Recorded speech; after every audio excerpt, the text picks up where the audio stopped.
네, 안녕하세요. 윤갑근 변호사입니다. 오늘 헌법재판소에서 감사원장과 서울중앙지검장 또 검사들에 대한 탄핵이 기각되었습니다.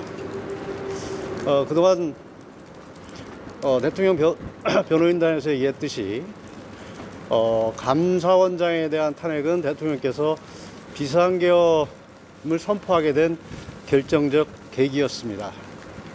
그리고 그 감사원장에 대한 탄핵은 잘 아시다시피 정부의 주요 인사들이 사드 배치 관련 국가 안보 정보를 중국 측에 넘긴 것, 그것에 대해서 감사를 했고 감사 결과를 발표하면서 수사 의뢰했던 부분이었습니다. 이 부분에 대한 보복과 어떤 이적 탄핵으로 감사원장에 대한 탄핵이 이루어졌던 것입니다. 이 탄핵이 오늘 헌법재판관 8명의 전원일치로 기각이 됐습니다. 그동안 여러 차례의 탄핵 소추에서 오늘까지 8건의 탄핵이 지금 기각되고 있습니다. 대통령의 비상계엄은 줄탄핵, 방탄탄핵, 보복탄핵, 이적탄핵을 통한 국정마비 시도, 헌정질서 파괴,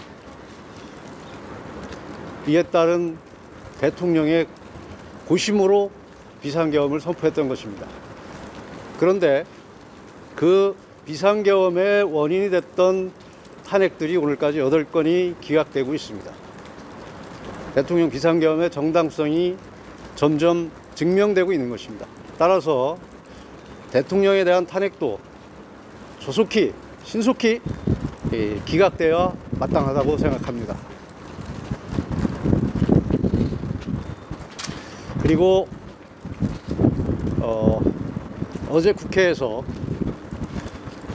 천대엽 법원 행정처장의 즉시 항고 관련 답변이 있었습니다.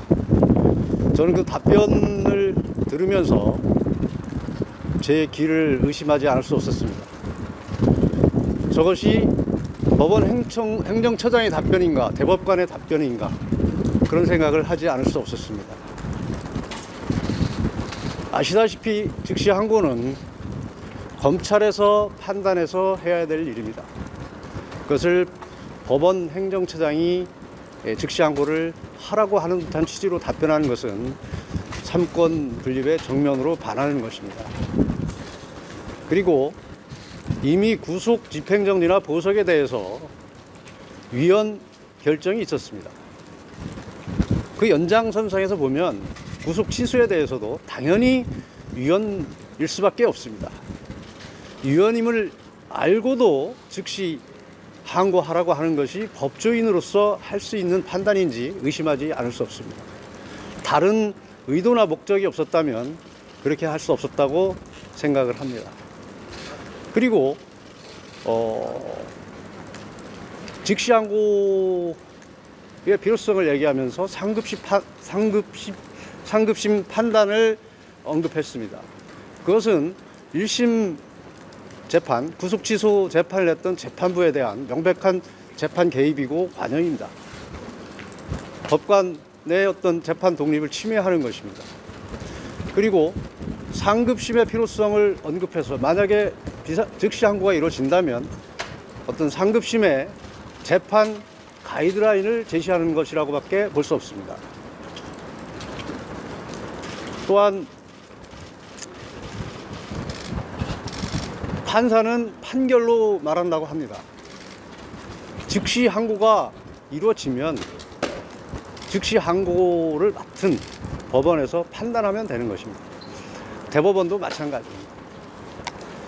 영장에 대해서는 이미 법관의 고유 영역으로 지금까지 판단을 받아왔습니다.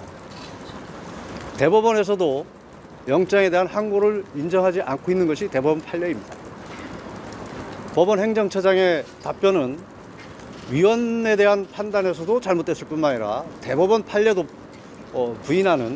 대법원을 부인하는 자기 부정일 수밖에 없습니다. 이런 측면에서 보면 이게 법조인, 특히 대법관의 답변인지 의심하지 않을 수 없습니다. 다행히 오늘 대검에서 즉시항고 포기에 대한 기존 방침엔 변함이 없다고 발표를 했습니다만, 어제 법원 행정처장의 발언으로 대검에서도 다시 검토를 하겠다는 의견을 표명하였고, 오늘도 다시 검토하는 모습들이 있었습니다. 구속 취소 결정이 있고 석방 지휘가 이루어졌다는 것은 법적 규정의 체계로 보면 즉시 항고를 포기한 것으로밖에 볼 수 없습니다. 즉, 즉시 항고를 포기한 검찰이 다시 한번 검토할 수밖에 없는 그런 상황을 만들어낸 것입니다. 즉시 항고 포기에 다시 포기는 법상 허용되지도 않습니다.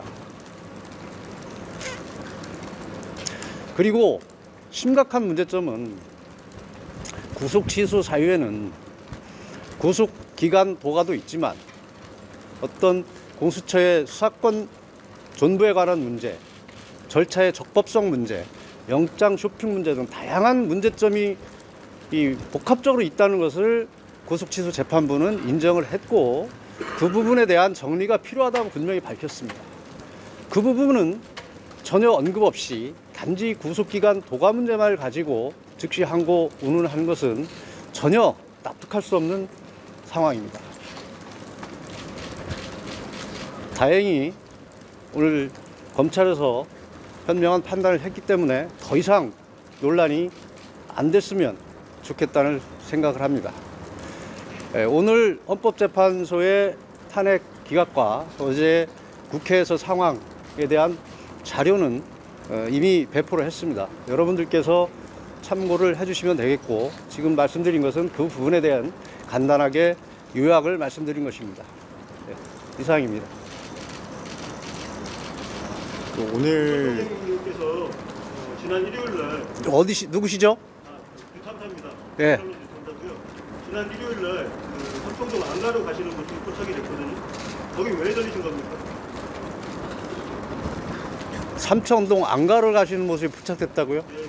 그건 제가 알지 못하는 상황이고 제가 확인하지도 못한 상황입니다. 준비하려고 혹시 협박하고 계시는 거 아니에요? 뭐라고요? 제2의 계엄을 준비하고 계시는 게 아닌지. 그런 추측성 질문은 받지 않겠습니다. 그래서 언론 보도로는 지금 그 관제. 됐습니다. 예. 혼자 나가십니까? 말씀하세요. 그러면. 오늘 탄핵 선고에 대해서 대통령님 따로 전한 말씀 있으십니까? 따로 없으셨습니다. 다른 기자들 질문하잖아요. 8년 전에 이완규 법무처장께서 이제 저술한 걸 보면은 이제 기간 산정할 때 날로 해야 된다라고 적어놓으셨던데 거기에 대해서는 좀 어떻게 판단하시는 건가요? 그러니까 법의 명문으로는 날로 돼 있지만 저도 검사 출신입니다. 검사 있을 때도 그 문제에 대해서는 항상 이게 언제 터질지 모르는 시한폭탄처럼 문제가 있다는 인식하에 구속 만기 하루 이틀 전에 다 기소를 했습니다. 그래서 지금까지 그게 불거지지 않았던 부분입니다. 이미 학자들도 그 부분에서 심각한 문제점이 있다는 것을 제시하고 있었고, 그 부분에 대해서 이번에 대통령 변호인단에서는 문제가 있다. 그러니까 실무 관행이나 학자들의 의견에서 문제가 있기 때문에 이 부분은 정리하고 가야 된다. 그래서 구속취소 청구 사유의 하나로 삼았던 것입니다. 그 부분에 대해서 재판부가 현명한 판단을 하고 인정을 해 주셨다고 보면 될 것 같습니다.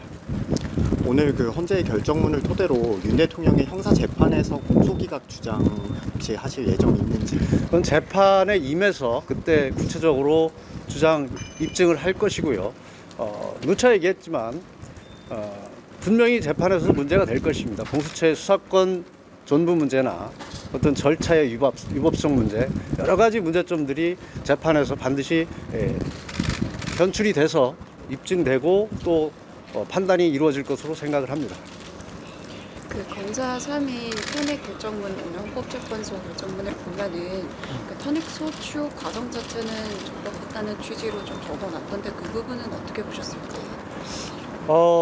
탄핵 수추 부분에 대해서 어떤 형식적 적법 요건을 갖췄는지는 모르지만 그동안 탄핵 수추 재판이 진행되는 과정에서 수추 사유가 불명하다는 지적이 분명히 재판부에서 있었고 일부는 기자회견장에 없었다는 것이 확인돼서 철회하는 이런 해프닝도 있었습니다.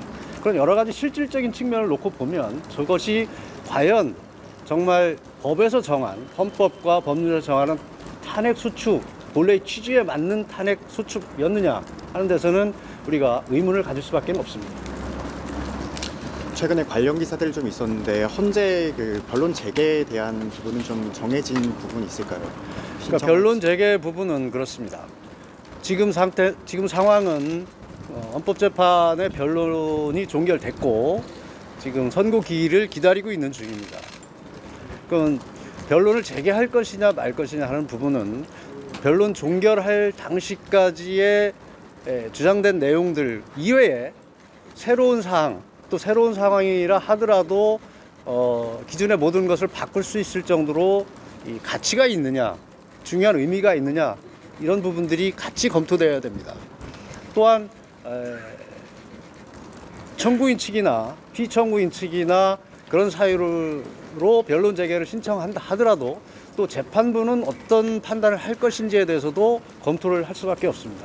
따라서 변론 재개 문제에 대해서는 지금 말씀드린 여러 가지 증거 가치의 문제, 변론 재개가 어떤 의미가 있는지, 재개를 신청했을 때 재판부는 또 어떤 태도를 취할 것인지를 종합적으로 검토해서 판단할 수밖에 없습니다. 지금 상황에서는 아직 변론 재개를 신청할 사항은 아니다 이렇게 판단을 하고 있습니다. 아까 변호사님 말씀 주신 것 중에 구속 취소에 대한 검사의 즉시항고 사례 위헌성이 있다 이렇게 설명을 좀 주셨는데 실제로 검사의 즉시항고가 이루어졌던 사례들이 좀 요즘 밝혀지고 있고요. 이 부분에 대해서 왜 인권위 윤 대통령부터 이제 시작하냐는 지적이 있습니다. 이에 대해서 좀 어떻게 보시나요? 그것이 굉장히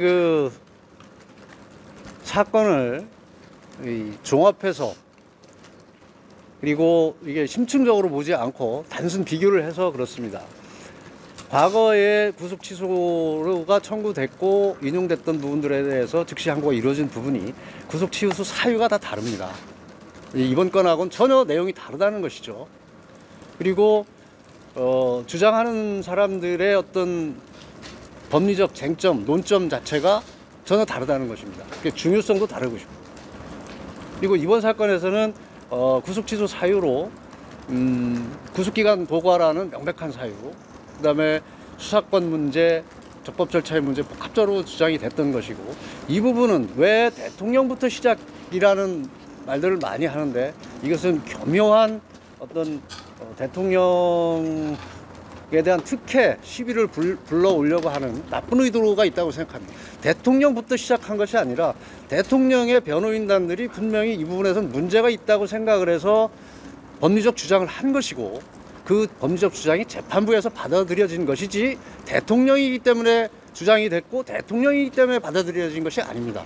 이 부분은 분명히 일반적인 사건에서도 똑같은 상황이 있었다면 주장을 했을 것이고 받아들여졌을 것이라고 저는 확신을 합니다. 구속기간 날수와 시간 계산 관련해서 그제 대검찰청이 일선검찰청에 날수로 종전처럼 이제 하라는 그런 지침을 내렸습니다. 이에 대해서 지금 어쨌든 즉시항고를 통해서 좀 다시 판단을 받아봐야 되는 거 아니냐는 지적들이 있는데 이 부분에 대해서 한번 다시 대검의 어떤 그 지침이라는 걸 언론 보도를 통해 봤습니다. 그러니까 법문에 날로 돼 있으니까 그런 지침이 내려갈 수밖에 없다는 상황도 이해를 하지만 그 뒤에 붙은 보충 설명을 우리는 유념해야 된다고 생각을 합니다. 이런 시비가 생기지 않도록 날로 계산하더라도 시비가 생기지 않도록 엄격 처리해달라는 그런 지침에 저는 방점이 있다고 생각합니다. 지금까지 실무에서도 날로 계산했지만 이게 문제가 될 수도 있다는 전제하에서 모든 검사들이 문제가 터지기 전에 기소를 했기 때문에 문제가 되지 않았던 것입니다. 그런데 이번에는 그 부분에 대해서 공수처에서 검찰로 넘어오고 하는 과정 속에서 놓친 것인지 잘못 해석한 것인지는 모르지만 분명히 문제가 생겼기 때문에 변호인단에서 주장을 했던 겁니다. 제가 알기로는 이 부분 공수처에서 검찰에 송부하는 과정에서도 공수처에서는 사건을 더 들고 있으려고 했고 검찰에서는 조속 송부를 해달라고 요구하는 과정이 있었던 것으로 압니다. 그나마 검찰의 강한 요청으로 며칠 더 일찍 송부했던 걸로 알고 있습니다. 이 부분에서 구속 기간에 대한 문제는 잠재적으로 본인들도 다 인식하고 있었고 알고 있었던 내용들입니다. 이 부분에 변호인단 측에서 분명히 문제를 인식하고 법리적 주장을 했을 뿐이지 이것이 대통령이기 때문에 했던 것이 아니라는 것을 다시 말씀드립니다. 그러면은 재판부의 구속 취소 결정문을 토대로 다음 형사재판에서 이제 공소기각 주장을 하실 예정이신 건가요? 근데 그 부분은 재판 때 말씀드리겠지만 아까 말씀드렸듯이 법리적인 문제에 대해서는 다 주장을 할 것이고 그 부분에 대해서 미리 결론을 가지고 말씀드리기는 어렵습니다. 그 헌재의 결정 지금 기존의 그 언론이 좀 관측했던 것보다는 좀 밀리는 더 이제 심리 기간이 좀 늘어나서 지금 기존의 대통령 탄핵 사건보다는 지금 최장을 기록을 할 거라는 관측이 또 있습니다. 이에 대해서는 좀 심리가 길어지는 부분 어떻게 보십니까? 글쎄 뭐 헌법재판소에서 심리가 길어지는 부분에 대해서는 제가 아는 바도 없고 언급할 문제도 아닌 것으로 생각은 되지만 안타까운 측면 분명히 있습니다. 대통령의 탄핵은 굉장히 중요해서 신속히 처리해야 된다고 해서 정말 폭주하는 기관차처럼 심리 과정이 지금까지 거쳐왔습니다. 그럼에도 불구하고 결심 이후에 심리가 길어지는 것에 대해서는 제가 이유는 알지 못하지만 안타깝게 생각을 합니다. 그로 인해서 역대 다른 탄핵 수치에 비해서 최장 기간이 된다는 것은 저는 그것은 그렇게 해석할 문제는 아니다. 왜냐하면 결심까지의 기간이 최장이었다면 의미가 있지만 결심 이후에 기간이 늘어나는 것은 그것은 최장 기간으로 평가할 문제는 아니다. 왜냐하면 헌법재판소의 심리가 길어지는 것 자신들의 결정을 위한 평의 기간이 늘어나는 것이지 어쨌든 전반적인 심리, 사실관계나 법리관계를 위한 당사자들의 공방 속에서 이루어지는 심리가 늘어나는 것은 아닙니다. 그래서 그 부분은 최장기간이라는 평가를 해서는 안 된다고 생각을 합니다. 헌재 결정 앞두고 있고 그리고 형사재판도 지금 첫 공판 앞두고 있는 상황인데요. 지금 윤 대통령 석방 이후에 변호사님 통해서 전하신 말씀이나 좀 당부하신 말씀 등등 있으면 좀 분께 전해 주시죠. 특별한 것은 없습니다. 구속 취소 전으로 변한 것은 없습니다. 다만 대통령이 계시는 곳 장소가 변했다는 것이고 처음부터 비상계엄은 대통령이 헌법상 권한 행사였다. 오히려 어떤 독주 입법 폭력에 대한 대통령의 국정 질서를 회복하기 위한 고심에 찬 결단이었다는 것이고 그 부분이 내란이 될 수 없다는 것은 자명하다. 그 기조 속에서 재판이 됐든 헌법재판이 됐든 임한다는 자세에는 변함이 없습니다.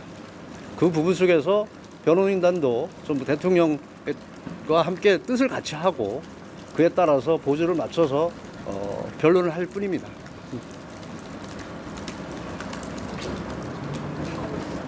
변호사님, 그 결정 1심 구속 취소 결정문 보면은 그 변호인들이 주장한 구속 취소 사유들에 대해서 상급심 판단이 없어서 구속 무법성 따지기 어렵다는 취지의 말도 했었는데 법행처에서 그 뜻을 그대로 풀이했다고 생각을 하면 즉시한 거 통해서 판단을 받아보자 한 건데 그게 어떻게 재판 개입이고 정치적인 판단인가 싶어서 입장합니다.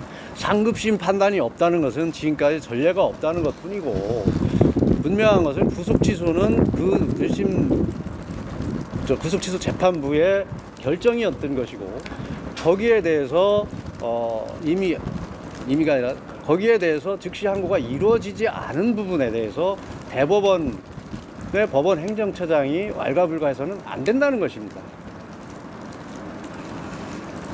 그 구속취소 재판부의 상급심에 대한 언급 부분은 이 부분이 이 1심 재판부에서 결정을 하고 그 부분에 대한 결정이 다시 이 상급심에 가면 거기서 자연스럽게 판례가 형성된다는 의미이지 이걸 당장 상급심 가서 판단 받아봐라 그런 취지는 아니라는 것입니다.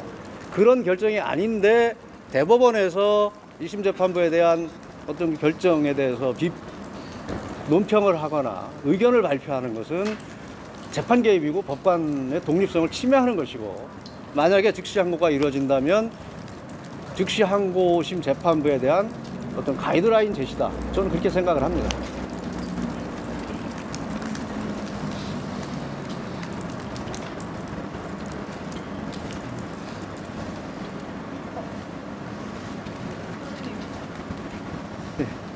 말씀하신 거 들어보니까 주 탄핵이 비상계엄 선포 요건에 해당한다고 생각하시는가요? 그렇습니다. 어떤 이유에서 그런지? 지금까지 수없이 설명을 했고 재판에서 주장을 했었는데 지금 그렇게 물어보시면 제가 할 말이 없습니다. 근데 저번에 이제 증인으로 나선 신원식 안보실장 같은 경우에도 동의를 하지 못한 걸로 알고 있는데 그러면 예? 계속 그러니까 신원식 안보실장 같은 경우에도 그러니까 지금 상황에서 비상계엄은 선택할 수 있는 좋은 정치적 선택이 아니다 라면서 좀 다른 취지의 말을 했는데 그럼에도 그 주장을 계속 이어가시는 이유가 뭐예요? 그럼에도 불구하고 그런 질문을 하신 이유는 뭡니까? 궁금해서 질문. 예? 그것은 신원식 안보실장의 판단인 것이고 대통령이 보고 대통령이 판단하는 사항은 다르다는 걸 누차 얘기를 했습니다. 그리고 우리가 재판에 됐든 대외적인 주장을 하든 분명한 것은 탄핵 사유가 없음에도 불구하고 줄탄핵을 통해서 국정 마비를 시도했고 심지어는 야당 의원이 한 11명을 국무위원 수 11명을 못 채워서 국무회의를 마비시켜야 된다는 발언까지 했었습니다. 이거는 국정 마비를 노린 탄핵이지 정말 탄핵 제도를 통해서 어떤 행정부를 견제하고 헌법을 위반하고 법률을 위반한 공직자들을 공직에서 배제하려고 하는 그런 본래의 취지에 맞지 않는다는 겁니다. 근데 그중에 안보실장의 일부 발언을 가지고 대통령의 발언을 평가해달라고 하는 것은 지금까지 취재를 오늘 처음 나오신 게 아닌가 의심스럽습니다. 오늘 기자회견 장소를 헌재가 아닌 서울고검으로 잡은 특별한 이유 있나요? 특별한 이유는 없습니다.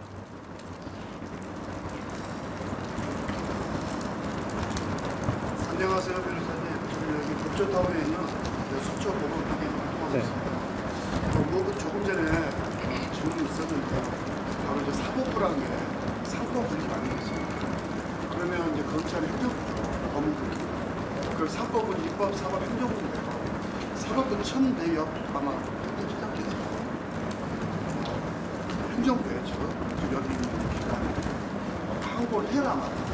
이러한 지금 시민들이 의견을 하나 왜 이 상법 분립을 모르시는 건지 대법원에 계시는 천대엽 행정처장께서 다시 한번 좀 명확하게 좀 국민들에게 상법 분립이 가장 기본적인 건데 왜 그런 발언을 하셨을까? 왜 항고를 해라 말아라? 사법부에서 그걸 침해하시는 건지 그걸 좀 말씀드리겠습니다. 그러니까 아까 말씀을 드렸습니다. 즉시 항고 여부에 대한 판단 권한은 검찰에 있습니다. 검찰에 있는 부분에 대해서 대법원의 법원 행정처장 대법관께서 언급하시는 것은 삼권 분립에 분명히 반한다고 말씀을 드렸고요. 적절치 않다. 그리고 그 부가 설명이나 여러 가지 이유를 봤을 때 어떤 헌법과 법률에도 위반되고 특히 정치적 중립성에 심각하게 위반 소지가 있다. 저는 그렇게 생각을 합니다. 그러면 대통령님께서 15일 날, 1월 15일 날 국민들에게 전달하셨던 말씀이 있었습니다. 지금 불법이 더해지고 있다. 이번 형사 사건에 국민들이 정말 그 입장에서 억울한 일이 없고 그런 희생에 가면서까지 자진 출석하시면서까지 6월 중도를 받고 그걸 위해서 자진 출석하신다고 하셨고 지금 어느 정도 밝혀지고 있으니까 조금 더 강력한 메시지 직접 국민들께 좀 주셨으면 합니다. 특히 청년들, 젊은 세대들이 그런 걸 고대하고 있습니다. 예, 그동안 대통령께서는 충분히 말씀을 하셨고요. 지금까지 이 계엄 선포 이후에 진행된 일련의 수사나 재판 그리고 헌법재판의 과정을 보면 정말 법치가 무너졌다, 법치가 사망했다 이런 평가가 지속되고 있습니다. 이런 것을 바로잡기 위한 과정 중에 하나가 비상계엄 선포였습니다. 하루속히 탄핵이 기각돼서 대통령이 대통령직에 복귀를 하셔서 지금까지 쌓이고 쌓인 감춰졌던 것이 드러나지 않았던 것이 눌려져 있던 것들이 드러났습니다. 이 부분을 빨리 회복을 하고 법치가 확립되기를 저도 바라고 있고 그것이 대통령이 비상계엄을 선포했던 기본적인 마음이시고 생각이라고 저도 생각을 합니다.